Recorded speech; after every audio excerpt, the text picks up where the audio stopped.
Amy, welcome to It's Tucson. wonderful to be back. I just have to get one picture. Taking a picture. And I see that Zazu Uh-huh. is with Zazu us. Goodpup, one of the leading news hounds and paparazzi of our day. Loves to come to cinemas because they serve her favorite food, popcorn. Yeah, that's great. It's great to have you back in Tucson. Yes. You have been here before, I know that.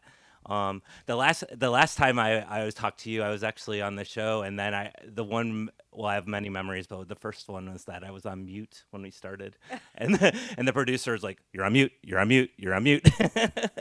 Yes, part of our goal at Democracy Now! Is to unmute people. And I prided myself on not doing that, and then here I was doing it. But anyhow, it's so great to have you here. The film was really moving to me, and I actually wanted to start with the question about the title, but I want to save that for a second. And I just wanted to say that watching the film, I realized or remembered like how profoundly influential your journalism was to me when I was in my formation as a journalist. Like I remember, I remember the battle in Seattle coverage that you did, the play-by-play. I would go by the radio and listen to Democracy Now! And just listen to it every day at 9 a.m. on K. That's when it was at 9 a.m. on KXCI, 91.3 here in Tucson.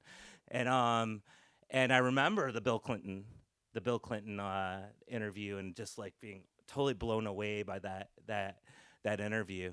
And for the question, my first question for you, I'm thinking about East Timor too. Like I really vividly remember the reporting that you did with Alan Nairn, and how moved I was by that reporting, and really, which brings me to the first question, which is basically like what, I started thinking, what were the moments for you when you realized that journalism was the way for you?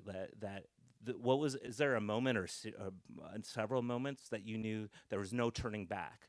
You're going into journalism, and that's where you're going. You mean outside of collecting a penny per issue or subscription, annual subscription for Dave's Press? That's a great beginning. Well, before I answer that, Todd, I just wanted to thank all of you for coming out. Thank KXCI for being here. What an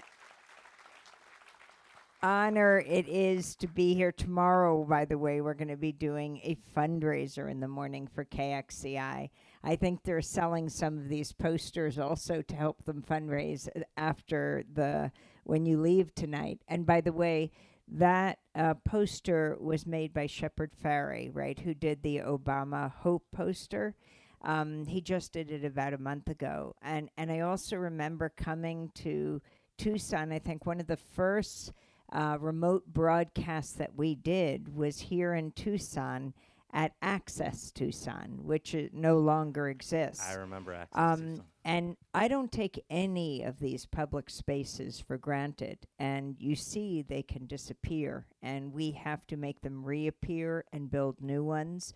I mean, you have the eviscerating of the CPB, the Corporation for Public Broadcasting, which has so hurt public radio and television around the country. Purposefully, it was done to hurt them. And so one of the things we do is we travel the country with Steal the Story Please, is hold fundraisers for public radio, which is what we're doing tomorrow morning. I think they have a few tickets left for our 10:30 meet and greet, and then we'll watch the film, but they're separate, the meet and greet and then the film.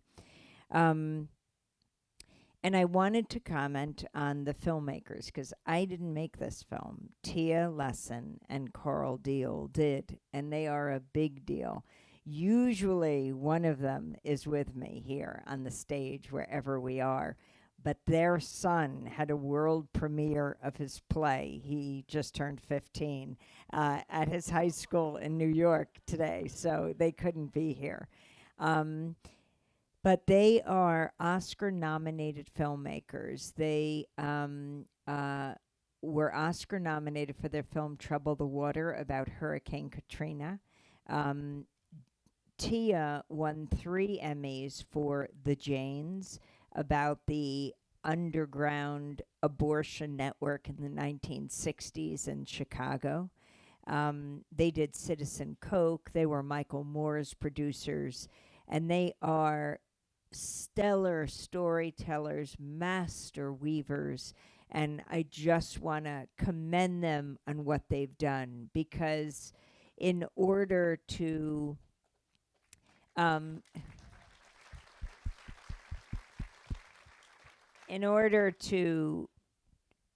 put out the word about independent media, which is so important right now.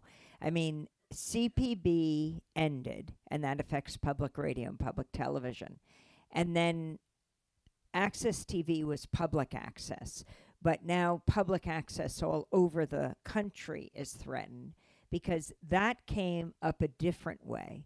The cable companies got the right of way. They could dig up roads to put in the cables. And so they had to give something back to the community. And they had to give these public spaces support public access. And they're all over the country.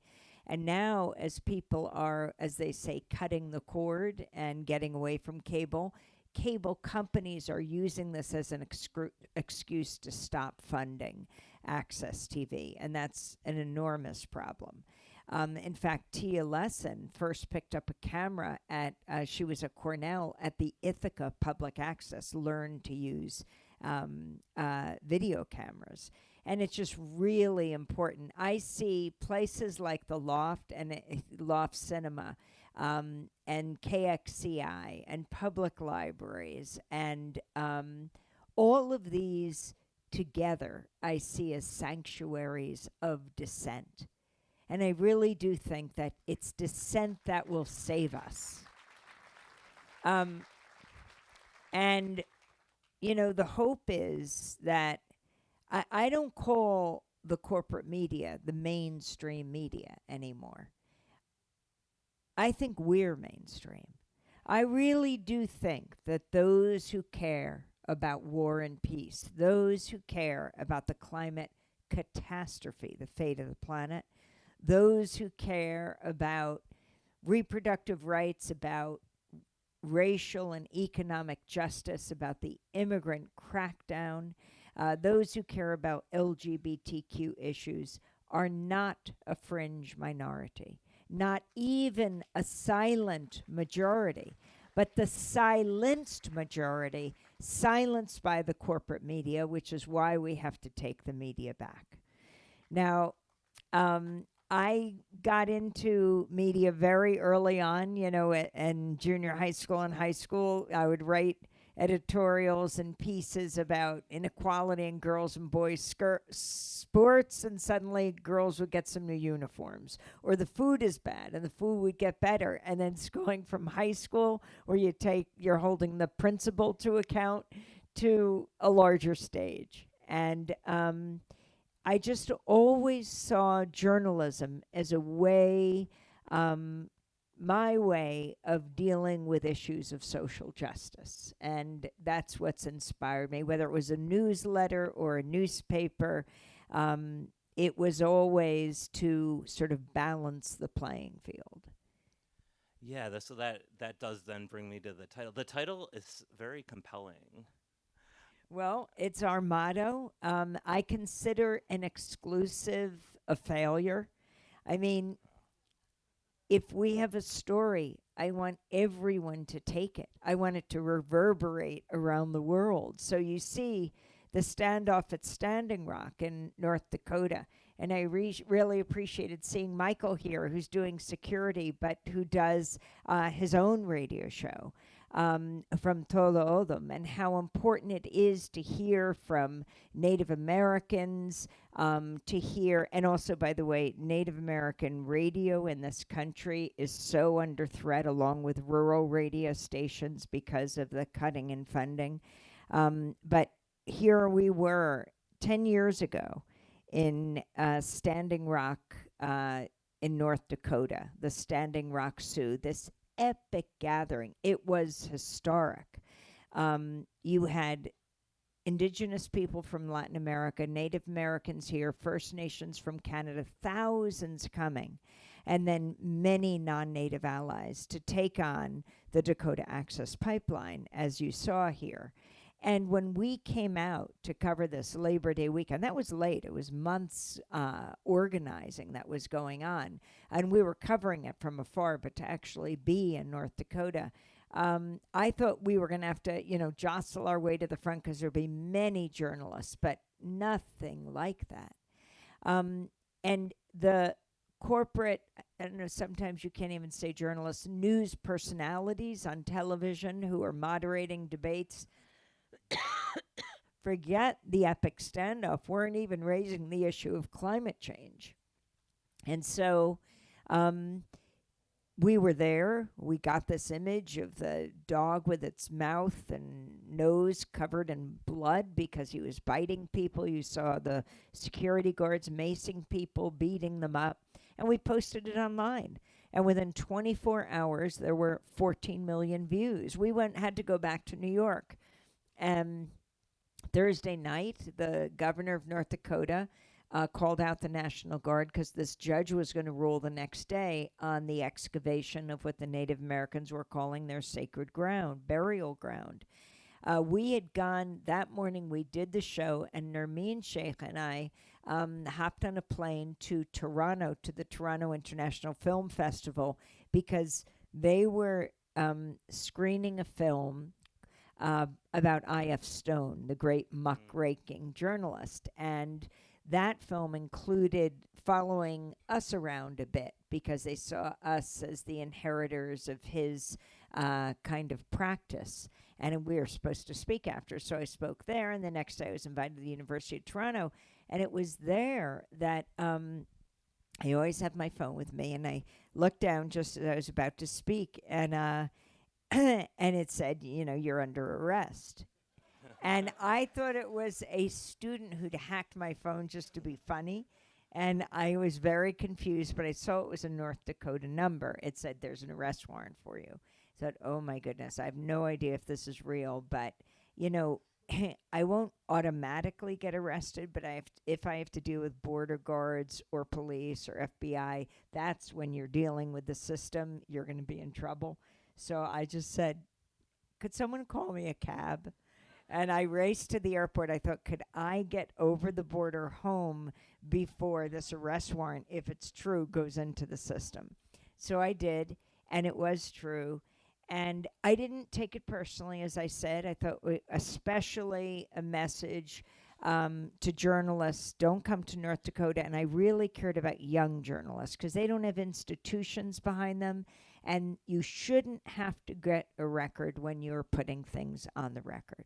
And so I knew that we had to challenge this. So we went back, and I want to also acknowledge my colleague, Dennis Moynihan, our special projects coordinator and also co-author of the books that we write together, who is here, and who coordinates all the special broadcasts. Oh, I want to acknowledge someone else. We have so much DNA all over the country. That's Democracy Now! Alumni. And I think, is Ryan Devereaux here? He is. There's Ryan. Oh, hi, Ryan.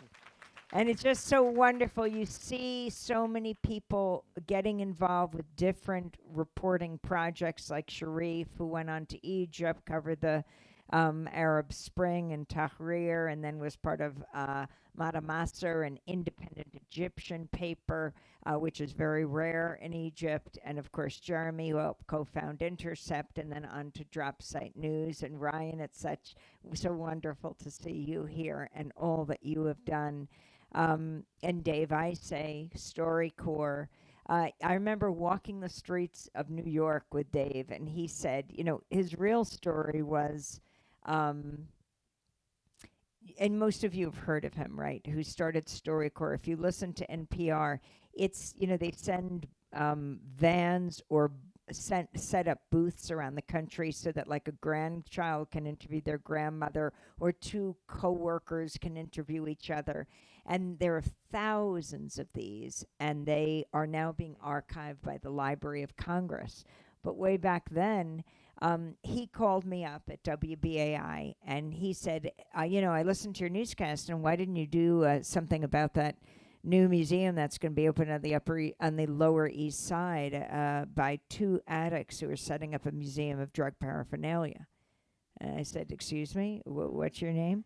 So I said, okay, we're just dealing with bombing this and bombing that. And he called me the next day, fourth day. Did I miss that story about the museum that was about to be set up? And I was going, I don't know who you are, but if you want to do the story, why don't you get a tape recorder and interview the future founders of this new fascinating museum? And he did.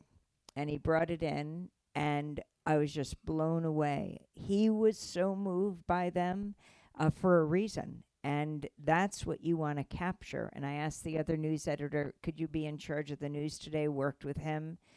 These two incredible voices, what they wanted to leave as their legacy, to talk about what addiction meant. And then I really understood. And we played it on the air that night, and I was seeing some guy from NPR that night, and I gave him a cassette of Dave's piece, and they ran it on Morning Edition that weekend. And that's how Dave came to he was supposed to go to medical school. I apologize to his parents, but but I think he heals the world in a different way now. And I think we could never predict the form media will take in the future. I could never have predicted the social media platforms. We're just on as many as we can be, however problematic they are. I never thought, well, you should come to us. I thought we have to be where all of you are, wherever that is. And I can't predict what will happen in the future, but we just have to abide by the same principles of good journalism: be fair, be accurate, be inclusive, open the mic to people who are not usually heard. I always say, go to where the silence is. And then for the audience, which I don't really think of as an audience, but as the citizenry of the world, steal this story, please. Take it. Tell your neighbor. Tell the story over again. You see with the Standing Rock story, the networks all took the video. And that's what we consider a success. It's almost like it's a socialistic approach to journalism, right? Also, not even having paywalls up. When Democracy Now! Started 30 years ago. And the word podcast wasn't even invented then. But we had this MP3 that we had to get to the radio stations. We didn't have money like the networks did to send it out on satellites. So we put it up on the intertubes at democracynow.org. And we said, steal the story, please. Radio stations, take it. And because we did that, then people started to transcribe our segments. And, someone from Arizona would do segment 1 on Monday. Someone from South Africa would do segment 2 on Tuesday. But soon we had a transcription coordinator, because all of this was coming in. He'd perfect it, put it online, and then we'd have the entire hour transcribed. And so you had network reporters taking our transcripts, and it was in the morning. So taking our transcripts to the White House press conferences, the Pentagon press conferences, the State Department press conferences, and think about it. The voices we were bringing out, the people closest to the story, people I think represent the majority point of view in this country and around the world, instead of your typical pundits who know so little about so much, explaining the world to us and getting it so wrong. And that is also Steal This Story, Please. We had a website from the beginning. And I remember when Time Magazine, I think they spent $20 million on their website, immediately put up a paywall, and it failed. We called some tech guy at Fox, someone we had heard about. We said, could you evaluate our website? And they said, are you kidding? All the networks are looking at you guys. And we did it out of necessity. But it meant from the beginning we had a global audience. And the gift that Tia and Carl have given us with Steal This Story, Please, is steal this model, please, all over the world. In other countries, they know about state media and they know about private media, but they don't know about listener, viewer, reader supported media. And that's the model that I think will save us.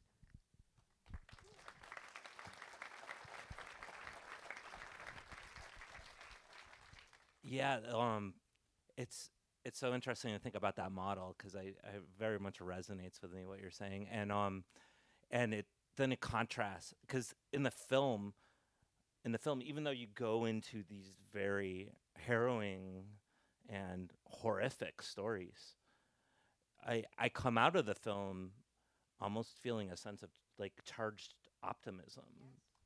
And I think it's because, not having those pundits, but people who are doing something about the story, however horrific it is, that is inspiring. I mean, when people say, how can we go on given just the fire hose of information every day and what is happening, and how can we make change? And I said, well, what is the alternative right now?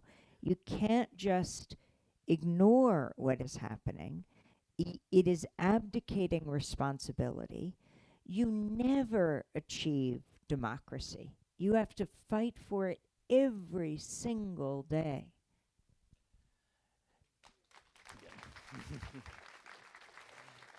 Yeah, so that's like there's this there's this a sense, at least I get sometimes, this feeling of futility in the world, like things are just getting worse and worse, and what can we do about it? And I think the issue is you have to do something about it. And I don't know what that is, but the show is every morning at 8. Last night I was in Great Barrington, Massachusetts, because the Berkshire International Film Festival opened, and they were screening Steal the Story, Please as their first film, and then raced back to New York to do the show this morning. We do it every morning at 8 Eastern Time. And we, in our so first... you were in New York this morning doing this story. Oh, yeah. And then... Very impressive. And then I did it with Juan because it was Friday. And our first segment was on Delaney Hall, which is the 1,000-bed immigration jail in Newark, where Ras Baraka was arrested, the mayor of Newark, right, trying to inspect the facility, where LaMonica MacIver, Congress member from New Jersey, has been indicted for trying to protect the mayor, who is trying to inspect the facility. Where now Rob Menendez, who is the Congress member, stayed overnight. Andy Kim, the first Korean-American senator, was tear gas there as he came out of inspecting the facility and tried to stand between the protesters and the ICE agents, and he got gassed directly. We talked to Lee Adorno, who is with an immigrant group, one of the leaders, and most importantly, we talked to Gabriela Soto, whose husband is Martin. And Gabriella helped to coordinate the labor and hunger strike of the prisoners inside, who were not only protesting disgusting conditions inside, but were calling for their own freedom. I mean, we have to be so clear about this. When President Trump, and they continue to do this, talk about the worst of the worst, the people who are being gotten are the people who are most law abiding. They're going to their check-ins, they're paying taxes, and this is the kind of low-lying fruit. It's easiest to get people who are doing everything they're supposed to be doing because they're working within the system. That's who's being taken right now. And so the US government is forcing people underground. They're forcing them to go from the legal process not to show up when they're supposed to show up, because it doesn't seem like it would be sane to show up because they know what's going to happen to them. And that's the situation now, and why it's amazing. We just celebrated our 30th anniversary. And we did it at Riverside Church, this historic church in Harlem. 2,000 people packed in. It was supposed to be February 23rd, but there was this one-day snowpocalypse, and we had to cancel it, which was unbelievable that we had to cancel it. But then we did it March 23rd. Well, we lost Wynton Marsalis. He was going to open the whole thing, the great trumpeter. But he had to move on to Japan. But this amazing event happened. It's where King gave his speech against the war in Vietnam. He gave it April 4th, 1967, a year to the day before he was assassinated. And he said, "My country, the United States, is the greatest purveyor of violence on earth." He was castigated by the corporate media. I have the Life magazine issue. They said he'd done a disservice to his cause, his country, his people, that his speech read like a script out of Radio Hanoi because he was speaking against the war in Vietnam. He said he just doubled down. He would move on in those last few months of his life to talk continually about militarism, materialism, and racism and their intimate connections. So we had this event where he spoke, and it began with Juan Gonzalez. He now lives in Chicago, flew in from Chicago, and he gave a speech about, well, you saw his amazing history. He also led the Daily News strike in 1991, was part of the uprising at Columbia when he was a student at Columbia University. And then Hooray for the Riffraff came out, Linda Segarra, and they sang Palante, which was the name of Juan's newspaper, right? The Young Lords were the Puerto Rican equivalent of the Black Panthers. And that inner circle of the New York Young Lords, they all became the leading journalists of New York. And you saw Juan talk about the importance of shaping your own narrative, and they took that with them to their journalism. So Linda Segarra sang Palante, ever forward. And then Nermeen Sheikh got up and she gave an incredible speech about shaping the narrative. And Michael Stipe of REM got up and sang. Angela Davis spoke about the importance of dissent. And then Musab Abu Toha, who just won the Pulitzer Prize for his essays in The New Yorker, the great Palestinian poet, read his poem Under the Rubble. Patti Smith sang Peaceable Kingdom with her daughter.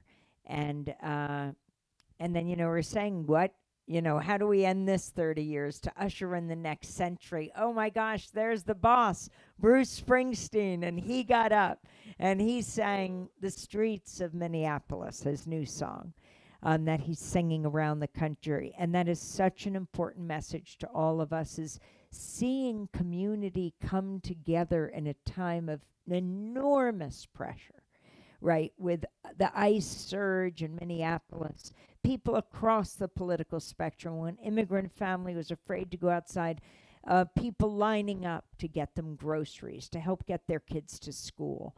And that's the story of the best of the United States. But at the end of his singing, all the musicians got up and they sang Patti Smith's iconic song, people have the power. And that really, I think, is what animates democracy now. I mean, the President of the United States occupies the most powerful position on earth. But there is a force more powerful.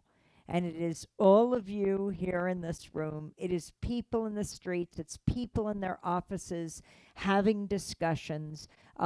It's people everywhere. And, you know, if you're involved with social change, you never can predict when that magic moment will come. But if you've helped to build a foundation, you help to make history determine the future.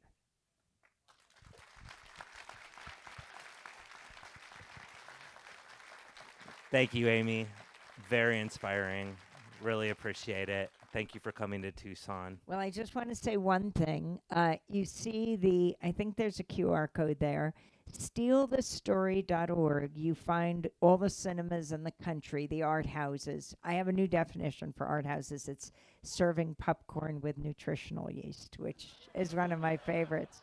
But Never had that. it's great. Gotta try it. But it shows you all the places where it's being shown. And each of you who got a ticket tonight, you really got 10 tickets, so you save money. Because the 9 tickets that you got that you didn't realize were cinemas look at the cinemas before and see how the film does and decide whether they're going to take the risk. So you got 9 extra tickets for other people in other places because someone looks at this packed house cinema in another part of the country. I mean, Carl and Tia are distributing this independently. There's such a story to be told about the corporate media consolidation and the lack of picking up of, for example, political documentaries. I mean, you have the amazing Oscar-winning documentary, No Other Land, didn't get picked up in the United States. You don't have to censor by saying you can't say this on our network. You just don't get picked up, and you don't end up then as an audience having access as citizens of the world to critical voices. And so they are doing this on their own.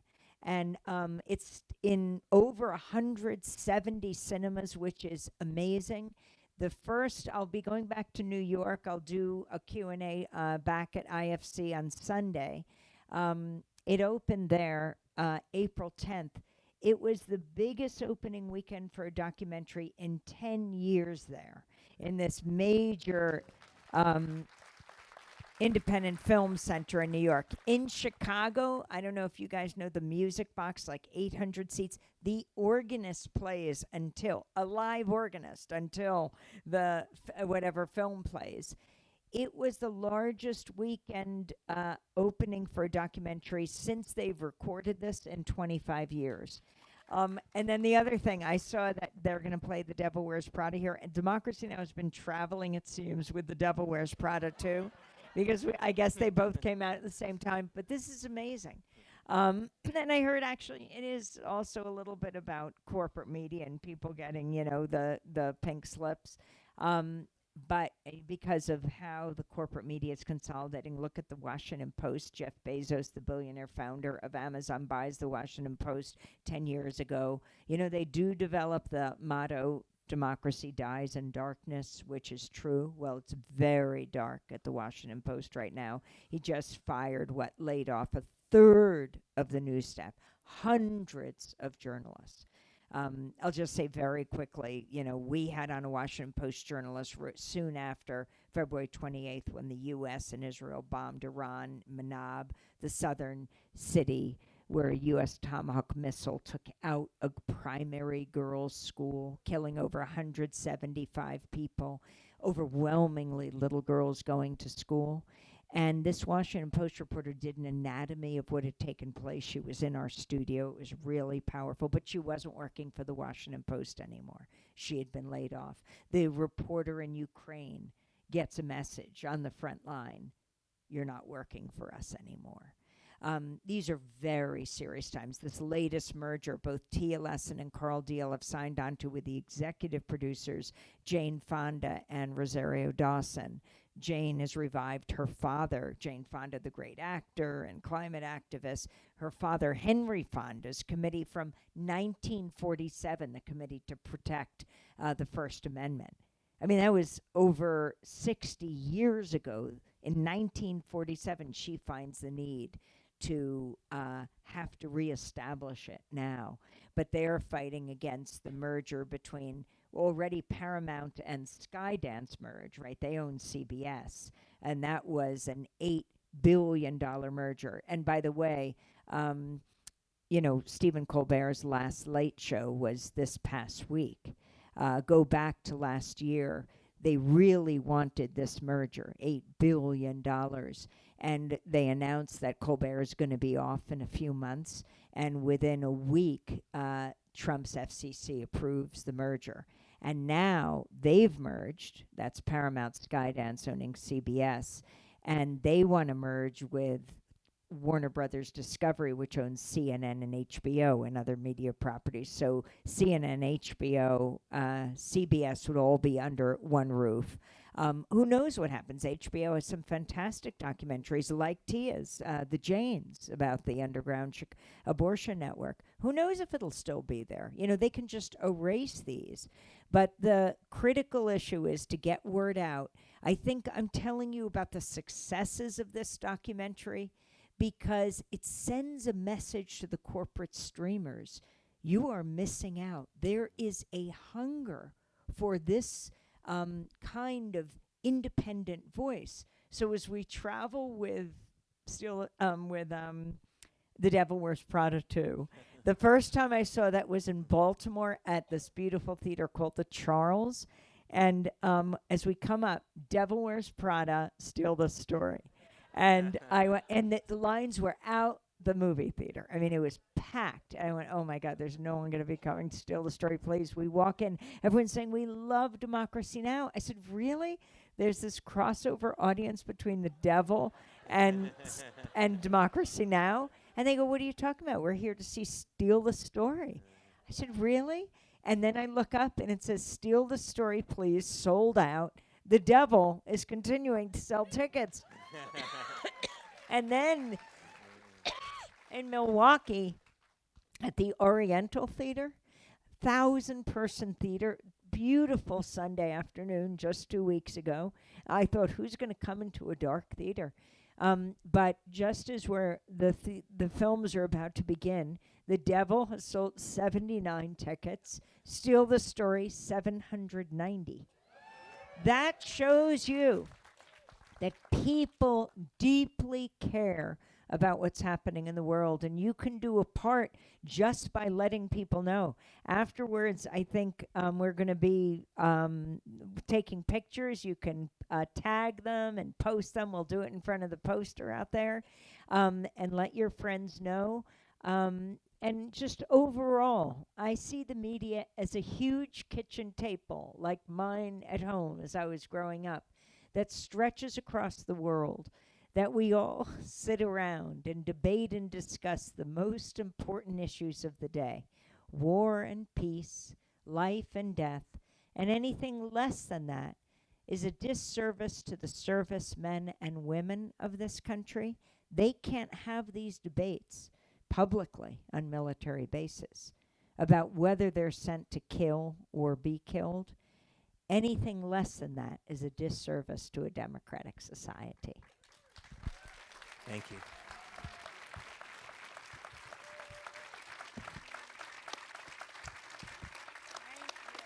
Oh, wait, one thing. We have to get a selfie with all of you. If you, Todd, turn around, and we will, together with you guys behind us, get a picture. Because then I'll send it to Tia and Carl, and we'll post it online, and you can see yours. Come on, Zaz. I always have to remind her to smile. Wait, we're going to do this. I know. Okay, here we go.